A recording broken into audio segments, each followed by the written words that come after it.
Yeah, I did an apprenticeship because I didn't want to go to college and feel like I was a pupil sitting there with a teacher. I wanted to be out in the big wide world, working with people of all different ages, and learning while I was working. It was a little daunting because you're working a lot longer hours. You're used maybe a bit more of as an assistant rather than learning straight away, but then you slowly come to realise that you have to start from the bottom and work your way up to the top anyway.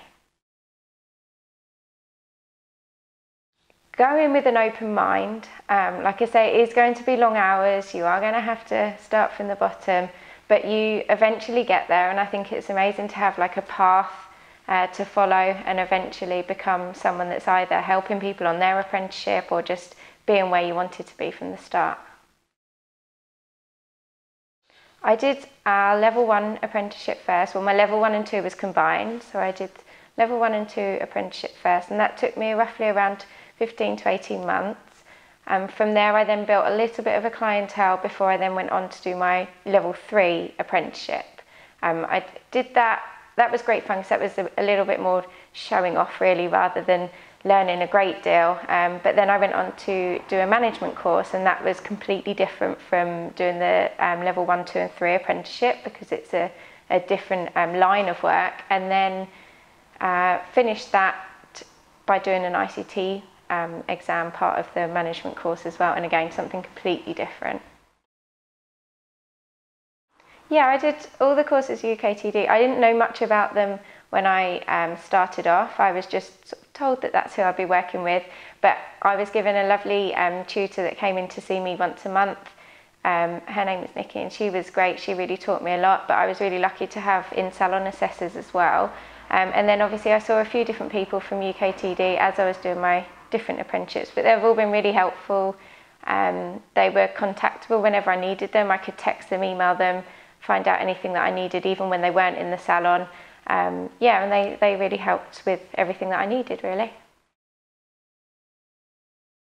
On the monthly visits, they'd come in and sit down.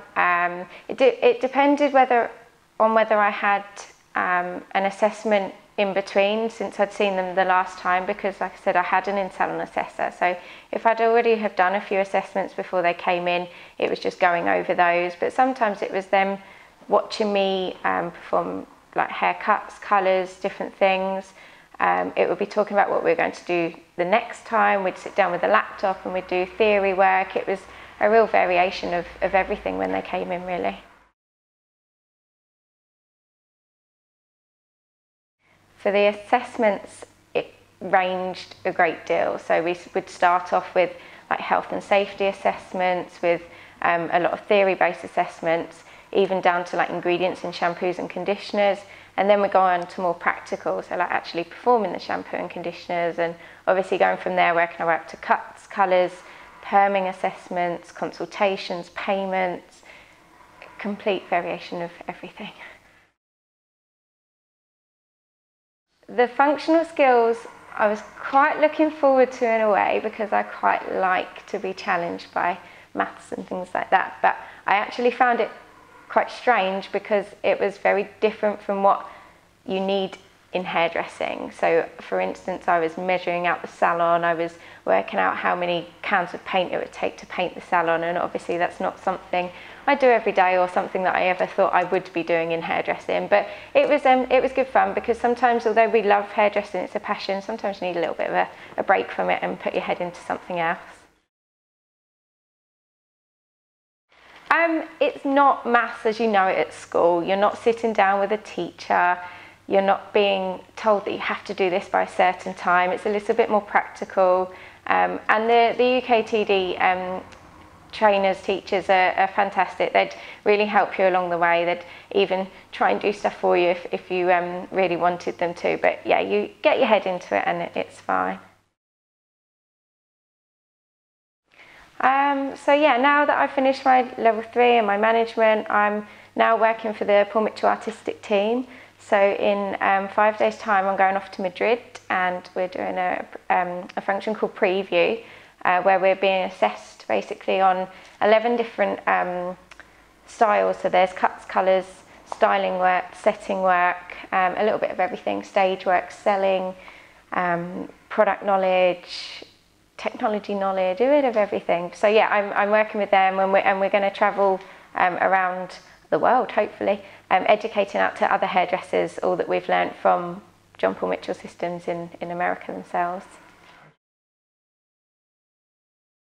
Well, I got into Paul Mitchell from just being in the salon in general. When I came to the salon, it was already a Paul Mitchell salon, and straight away just loved I love the whole peace and love thing about it. I love the fact that it's not competitive, and it's very, as it is, very truthful. But I got into the artistic team because one of our salon owners was on the team for 3 years.